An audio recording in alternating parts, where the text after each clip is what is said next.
You're watching Hindustan Times, and I'm Aditi Prasad. I'm joined by industry leader and former CEO of Britannia Industries, Mr. Sunil Alagh. The question on everyone's mind is whether the rupees 20 lakh crore stimulus package announced by the Modi government is enough to bring the Indian economy back from the brink. And that, Mr. Alagh, is going to be my first question to you. 20 lakh crores, 10% of India's GDP. Is it enough?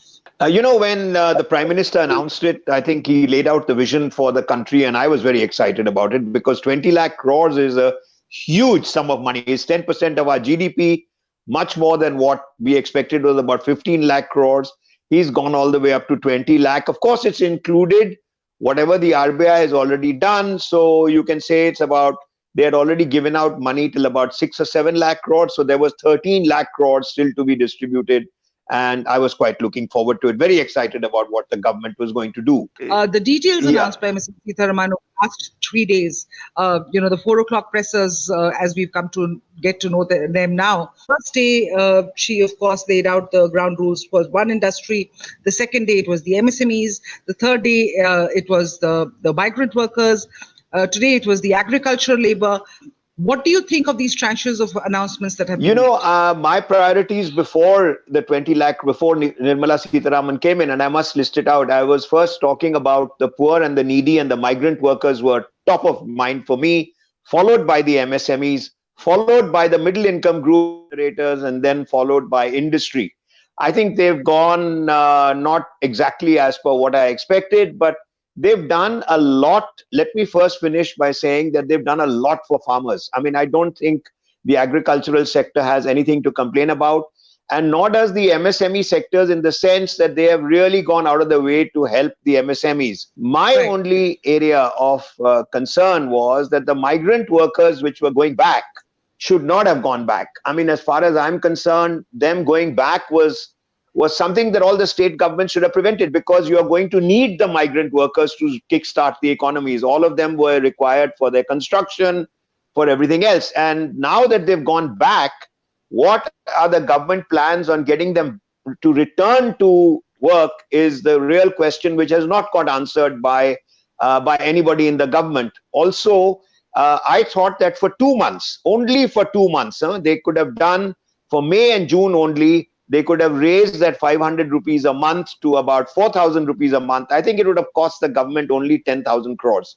And I'm not talking about giving it for the whole year, but for 2 months at least, when the migrant workers were getting back and all the poor were to be required, I was expecting them to give at least that much money for just 2 months. But that's been a bit of a disappointment for me. And otherwise, look, if they've given away a lot of loans, they want the MSMEs to get back. The only other area, if I could think of, was a concern, because right from the beginning, I think the government has worried about the supply side. And that's one way of looking at the business, because the economists, and you need to get a balance in, because the supply side, they've done a wonderful job. They are giving everybody money. They want people to start construction. They want people to start in real estate. Everybody has opportunities to start. But for me, the critical thing, being from the consumer industry, the critical thing is, unless you get demand, all of them are going to come back within 3 to 4 months and say, look, thank you so much, but I'm not producing enough. That's the oil in the engine, which is missing so far. According to them, they've given money. They've given money to the consumers as well, but indirectly by reducing the TDS, and so expecting the consumer to now start calculating what they've got and maybe start spending. But I'm not so sure that they will do that immediately, and that's my worry. And 90% of the stimulus, give and take a few percentage points, is almost over. What about India Inc.? What were the expectations of India Inc. from this stimulus package? And do you think there's enough money left to maneuver those demands in? See, India Inc. was always asking for more money to start industry, and therefore I've been saying, although I'm from industry, I was saying, look, asking for money is all right, and asking for loans and paying off the wages and all is great. But unless the consumers start spending, India Inc. is going to be groping, because they will say, all right, I've got the money, I've got the loans, I've got the machines going, and maybe in a couple of months, even they've got the workers.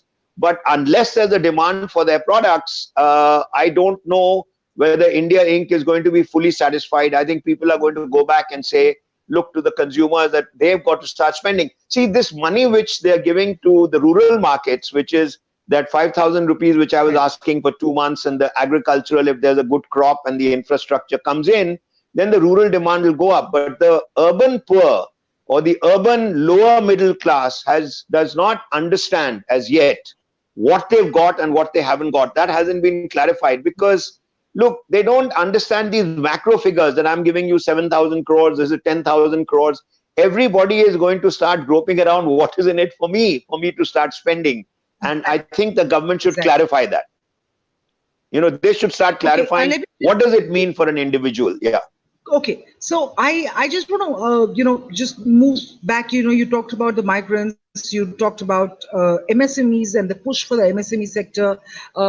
This from the stimulus package being fantastic, but the opposition and quite a few other of my learned colleagues have argued that merely loans and liquidity may not be enough as a stimulus package. Cash transfers would have done the trick better. In fact, but this government's dharma, and the Prime Minister seems to believe and think that it should be empowerment over entitlement, no doles.